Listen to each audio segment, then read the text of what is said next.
Started. So welcome to our project Helidon session.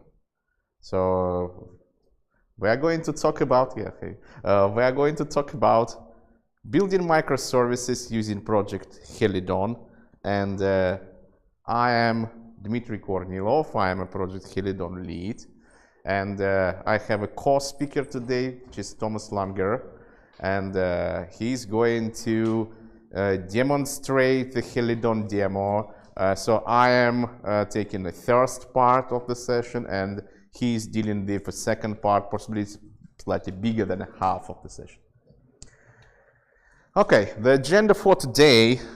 First of all, some general information about Project Helidon. What is it? How it's positioned? How we position yourself? How it's related to Microprofile? How it's related to Jakarta? This kind of stuff. This is what I'm going to do. And the second half is a demo. So this is what Tomas is going to do. And the last part is Q&A. If we have time, then we will do it. If we don't have time, then sorry, we won't do it. After the session, just catch me somewhere. Safe harbor statement. I won't explain what is that. I think I explained it many times. So legal stuff required by Oracle. And we are actually starting talking about Helidon itself. So main question you may have, if you haven't, if you don't know what Helidon is, what Helidon? What is Helidon? And I have here one sentence, one slide explanation. It's a set of Java libraries for developing microservices. That's Helidon. What is Helidon word means, right? So it's in Greek language, it means swallow. And swallow, according to the Wikipedia, if you don't know what is it, it's a slender, streamlined body and long. It has streamlined body and long pointed wings, which allow great maneuverability and very efficient flight. So sorry, I'm reading because I can't remember all that. Right? So it's perfect for darting clouds. So it has some kind of relationship with what we're trying to build. And here are the main messages I'm trying to deliver. So we are open, we are innovative, we are standards friendly, we are support active project.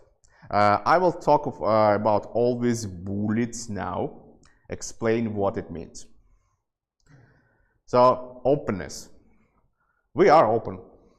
We are open sourced. Here is a link to our GitHub. Here is a screenshot of our GitHub, so you know that I'm not cheating. What's more important here, that we are Apache 2 license. Yeah. So look, here's the proof. Apache 2.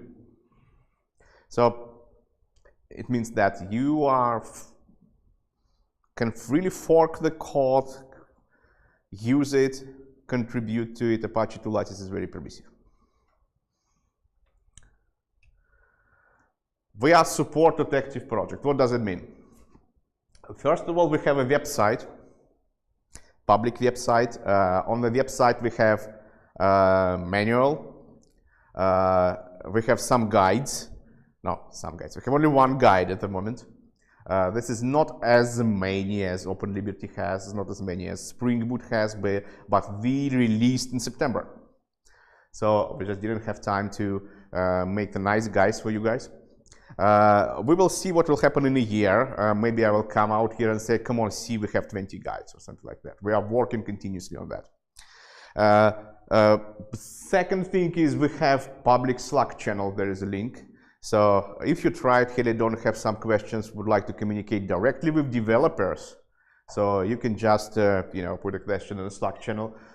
We are checking it basically on a daily basis, and our developers are quite active there. So check it if you would like to communicate with us directly.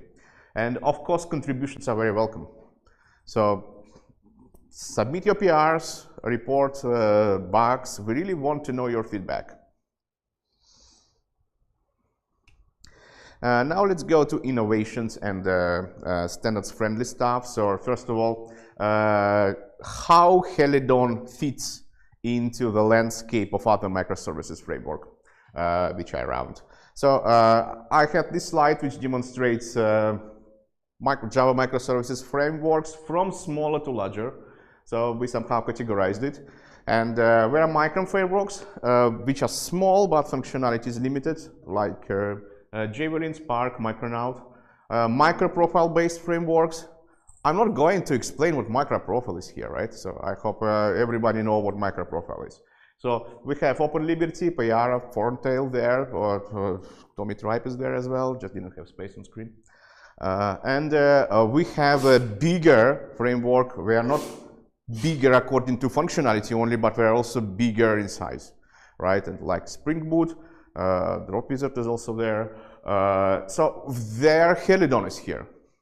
How it fits there. So we actually cover two categories. We are in micro frameworks, and this is called Helidon SE, and we are in a microprofile based frameworks. We implement microprofile, and it's called Helidon MP. What's the difference? Next question comes. So Helidon SE, first of all, micro frameworks, 8 megabytes footprint. It's cool, is it? So close to JDK, functional style, development experience. We're trying to be reactive. Also, we're trying to be very clear and transparent according to the development experience. So we don't use injection magic. You can debug Helidon code easily. So, and actually it's very transparent, and you see the code. I'll show you some samples, and Tomas will show you some samples that it's really readable. Helidon MP, on the other hand, it provides different development experience. It's more Java EE style. It's declarative. It's an inversion of control. No, it's what Microprofile provides. Basically, you know what I'm talking about. Also, there are some famous Java EE components like CDI, JAX-RS, JSON-P. So the total architecture, general architecture, looks like this. So you see that Helidon MP layer is a layer on top of Helidon SE, and Helidon SE is built on top of NetT. So there are 3 components in Helidon SE: web server, config, and security. And Helidon MP has that orange stuff, 3 Java EE, Jakarta EE now components, JAX-RS, CDI, JSON-P. We also have cloud integrations layer that basically covers both Helidon MP, Helidon SE. This is optional, by the way. Now let's talk a little bit more about what Helidon SE is. As I said, that there are 3 components: reactive web server, configuration, and security. So reactive web server, this is the main one you are going to deal with. It's simple functional routing model with reactive flow API. So development experience is very similar to Node.js. So if you know what Node.js is, this is very similar. So again, another advantage here that it's easy for Node.js developers to switch to Java. It's built on top of NetT. We support open tracing and metrics. It also can be used to serve static content. It's really not a main feature of that, but it can be used for that as well. Configuration, again, flexible typed config model. We support multiple data sources. We support config sources layering. We support hierarchical sources. That means that your configuration is not like a map. It's actually a tree, right? This is what you have in YAML. Also, we support dynamic updates, and it's extensible by design.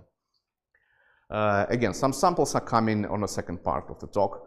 And the security, authentication, authorization, outbound security, auditing, and again, it's extensible. We support Google authentication. Yeah, I would better let Tomas talk about that, right? Because I'm afraid that I'll just say something. Okay. This is a Quartz sample for Helidon SE. So look, it's functional. and it's a builder interface, and it looks really like Express.js application. So it means that on hello path for GET request, we have a handler which is Lambda here, right? Create routing, create web server, pass the routing, start the web server. That's it. So it looks like that. Helidon MP. So I said that I won't talk about Microprofile much, so I have only one slide. So we support 1.1 Microprofile fully. We almost support 1.2 Microprofile, except that green thing, which is more greener than the others. Maybe it should be more gray than the others, because this is the only component we don't have to fit into Microprofile 1.2. Development experience, the same sample on Helidon MP looks like that. So you see that your famous annotations. So this is a JAX-RS resource.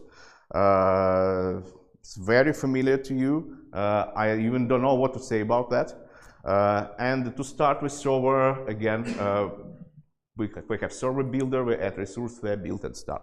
So this is Helidon MP looks like. Again, Tomas will explain it better than me. And this is the last thing I'm going to say, because I would like to have more space for actually live demonstration. So these are the plans.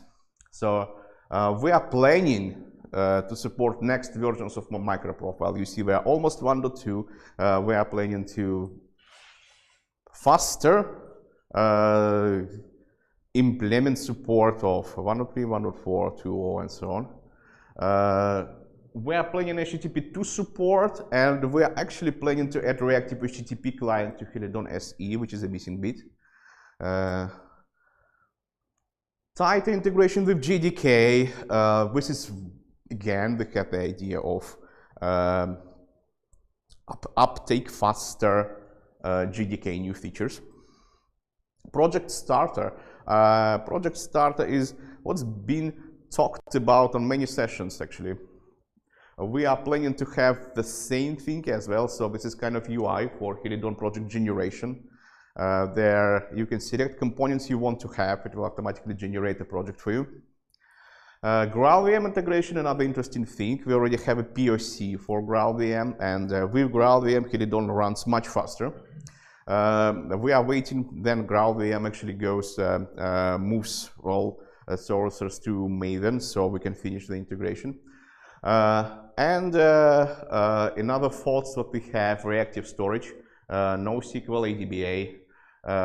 We are thinking in OpenAPI things as well. This is not only OpenAPI things which are in Microprofile. We have some other thoughts. And eventing. Okay, this is the last slide I have. So it's the links which you can use. So basically, Helidon.io, which is our website. Check out Twitter. I usually post updates there. Our GitHub and our Slack channel I already mentioned. Time for the demo.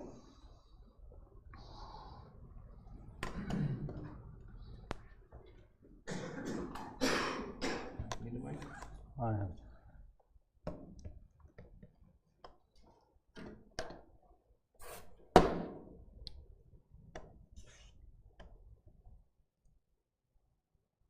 Okay, good. It's mirrored.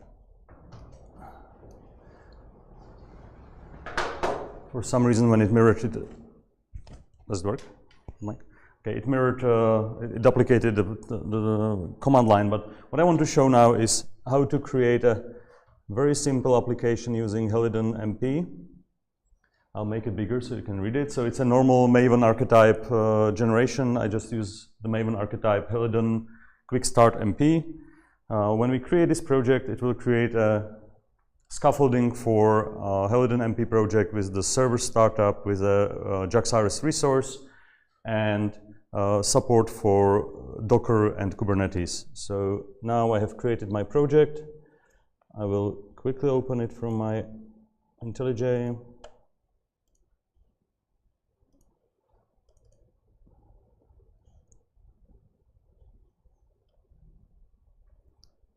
Okay. and have a look around. So what I really want to show is what Dmitry showed before. I'll just make it bigger.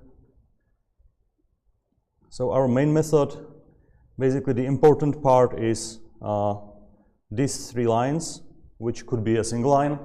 We are using the Fluent API approach, so you could just do server.create.start. That will start our Microprofile server. It will pick up applications, JAX-RS applications that are annotated with application scope, and it will run. So now we can just do that. So I will do Maven package. So if you do this, there is a nice README file, and this README file will, okay, I'll show it in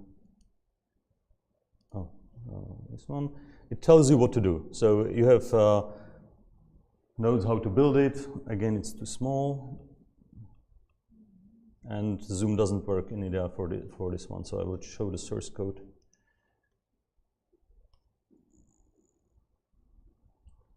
So you just do Maven package. You can obviously run it directly in Java.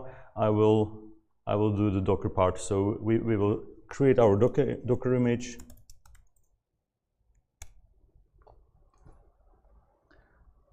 So I did exactly what we said, and then I will start my Docker.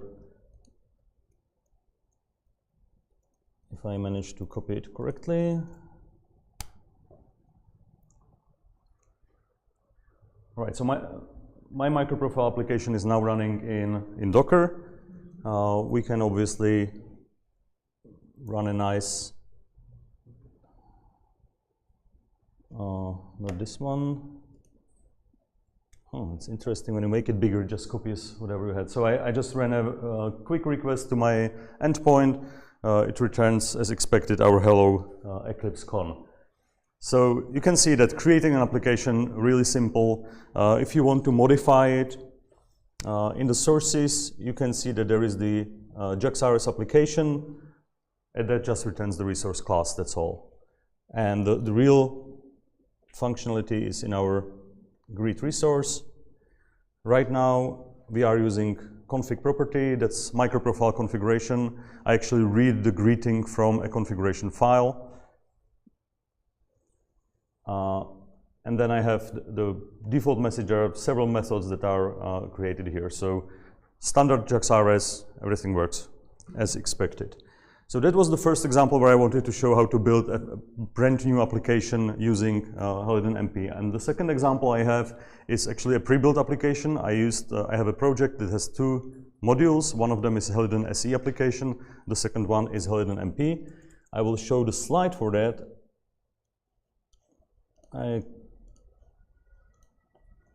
So what I want to show here are things that are, some of them are standard for Microprofile, some of them are specific for Helidon. So our Helidon MP service obviously uses JAX-RS, JSONP, and all the Microprofile specifications. Here I added metrics and health checks. We are using tracing. This is not yet MP tracing, but honestly MP tracing is just a single annotation. So it's compatible with MP tracing, we just didn't implement that annotation support yet. And we are using security. Security is not part of Microprofile specification right now. The only one that we have is JWT support. We do support JWT already, but not the Microprofile spec. So again, you can consume Microprofile JOT tokens, but you cannot assert groups from them because that's specific for Microprofile. In this example, I'm using basic authentication because that does not require network. And for outbound security, I'm propagating the authentication, and I'm also creating an HTTP signature for the outbound call between the 2 services. And obviously the second one, the Helidon SE service, that's not using any Microprofile specifications. So I'm using JSONP as well to talk with JSON.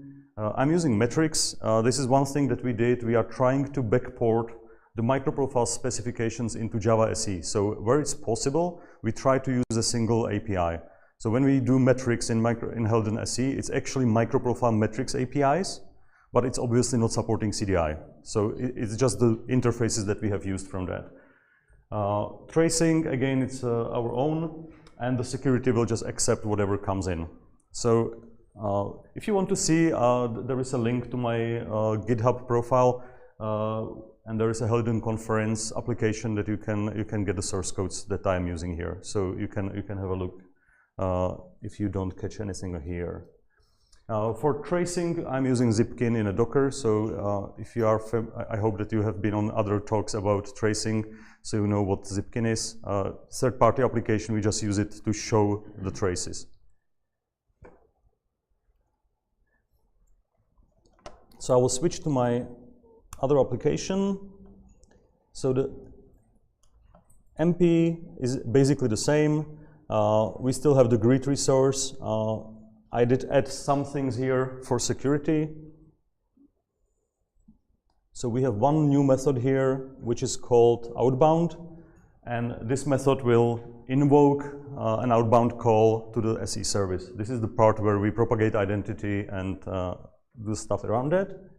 And then we have the SE. So I will quickly show the SE sources, and then I will run it because I think we are. What time do we finish this talk? 12:10. 12:05. Okay. So in this case, oh, it's so small. Let me make it nicer and bigger. There are several steps that we have to do here, and what I wanted to show is that Helidon SE is strictly no magic. So if you want to do something, you have to code it. So obviously there is more scaffolding code, but it's intentional. We really did not want to have any magic involved in Helidon SE. If you want magic, you go to Helidon MP. And that will do everything for you. You just put it on the class path, boom, you have it in. Like health checks, metrics, all that will work automagically just by adding it to the class path. In Helidon SE, you need to do something. So in this case, to set up tracing, you need to create your tracer and register it with web server. To use metrics, you need to create your metrics registry and register it with web server so it exposes the endpoint. To set up security, you need to register it with web server so it's correctly processing the inbound requests. And obviously you need to configure the routing, so you cannot just create a class annotated with something, you need to explicitly configure the routing. So in this case, for each part, for example, for security, I always show two approaches. So first approach is you do everything from configuration. So these two lines on the top, this is configuration-based approach. I have a YAML file, I read the configuration from the YAML, you are done. The long part, that's builder approach. So you can do exactly the same things in configuration as you can do in a API. It's just a bit longer. So all the stuff that you see here in the code, we have also in our configuration. So I will show quickly the YAML file. So in here, you can see that we have configuration of web server. We have configuration of Zipkin, so we know where it's located. And we have configuration of security, which is obviously the most complicated because that requires, for example, configuration of security for verifying signatures. In this example, I have the clear text password in. If you want, there is also a possibility to encrypt it. So in my MP example, I am actually encrypting it. So you can see that, wow, that was interesting. Click too fast. So here there is an encrypted value. So we also support this in Helidon. You can encrypt your values, your secrets. You can put them into the file, commit it into Git, and then provide the master password or the private key to decrypt it to the runtime when you run the service. For example, using Kubernetes secrets or something like that. So our service in the end is the greet routing. So whatever we have seen before in the Jaxares resource, we have implemented here in the Helidon SE using reactive router. So here you can see that when I get, for example, a request coming with a name, I will invoke a method getMessage. And the getMessage method will get the user from security and return a nice response saying that you have invoked hello on this endpoint, and your security information is this. So now I will start it.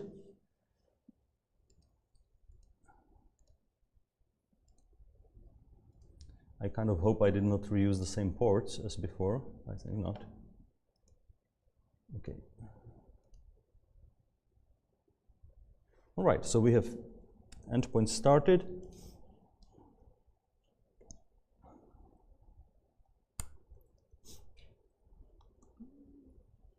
Okay, and now I will just stop my Docker.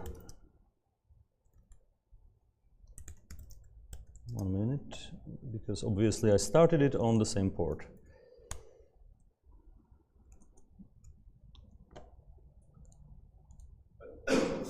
And there is a nice feature in Apple. You can actually start a Docker image on the same port as a Java application, because one of them starts on IPv6 and the other one on IPv4. And when you invoke it from a browser, you have absolutely no idea which one you are hitting. So now it should be fine. Okay, that's stopped. So now we can see that when I invoke, I need to make it even bigger. So when I invoke my endpoint with username and password, I'm going to 8081, which is my MP endpoint, which is protected by security.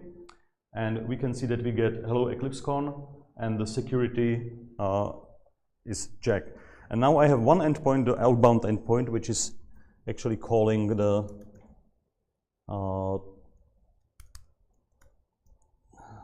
I hope so.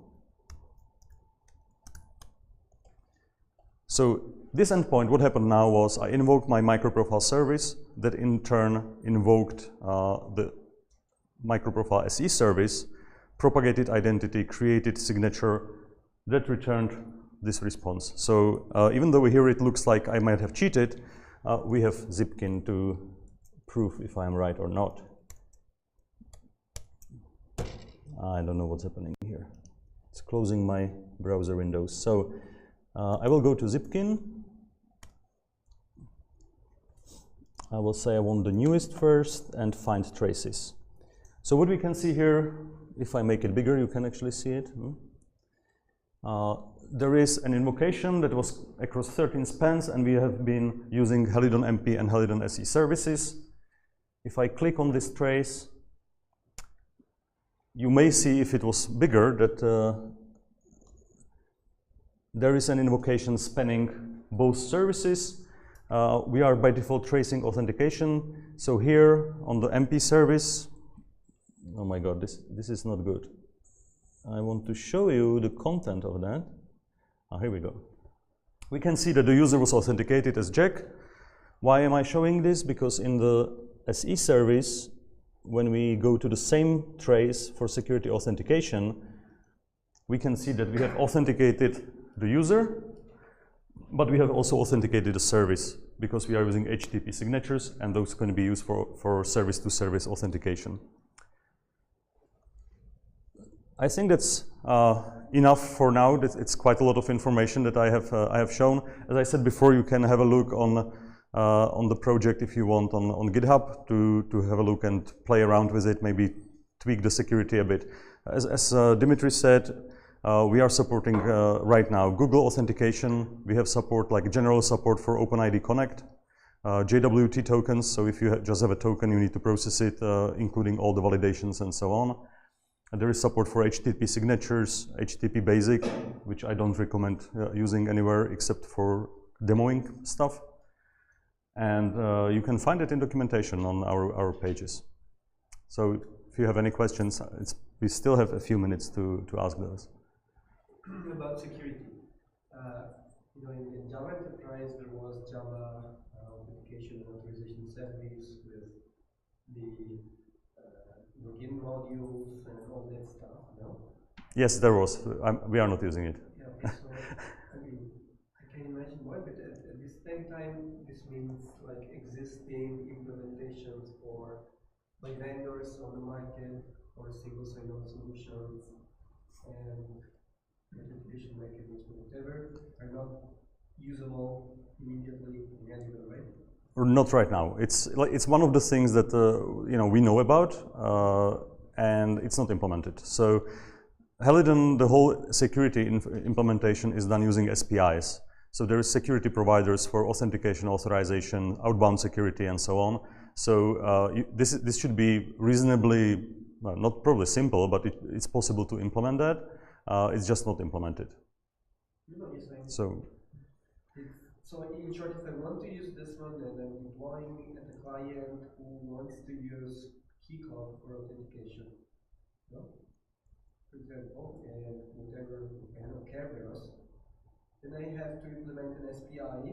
Yes, right now. Using the cameras, the key cloud API to. Yeah. Exactly, like if you want to do it right now, that's the way.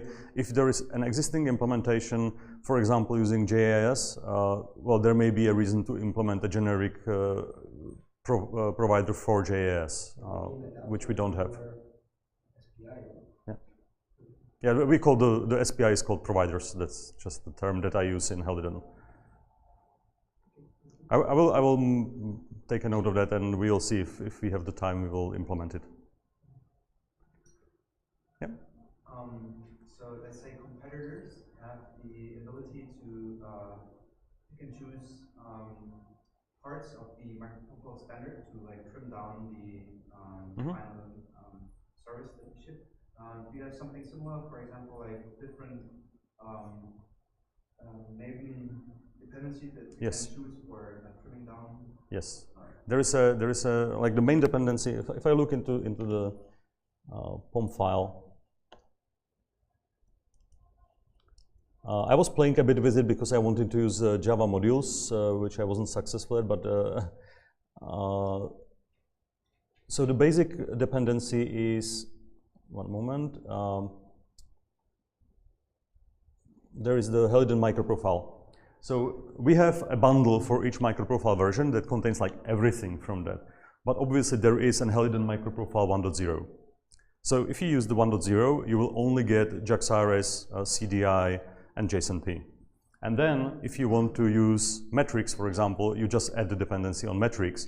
And again, you can choose if you want the CDI support or if you just want to the programmatic support. So for each of these, we have two modules. There is the module for the basic stuff, and there is the module for CDI.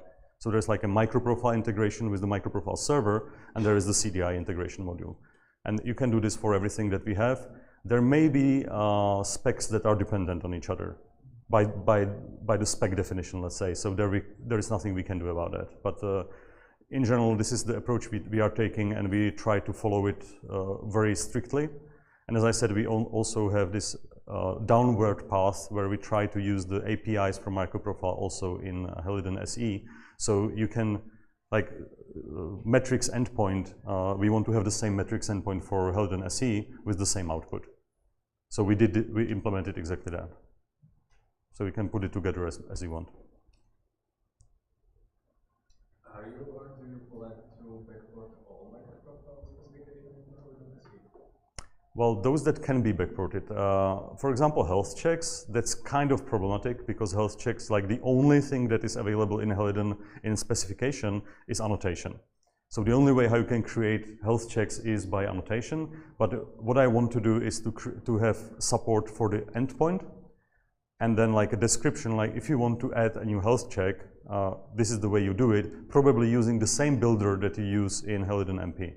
Because it's just a builder for creating the response. So we only need the processor that will take this response and correctly show it. But again, in MP, it's annotation based, so we have to find a way how to do this nicely in SE. That's not done yet.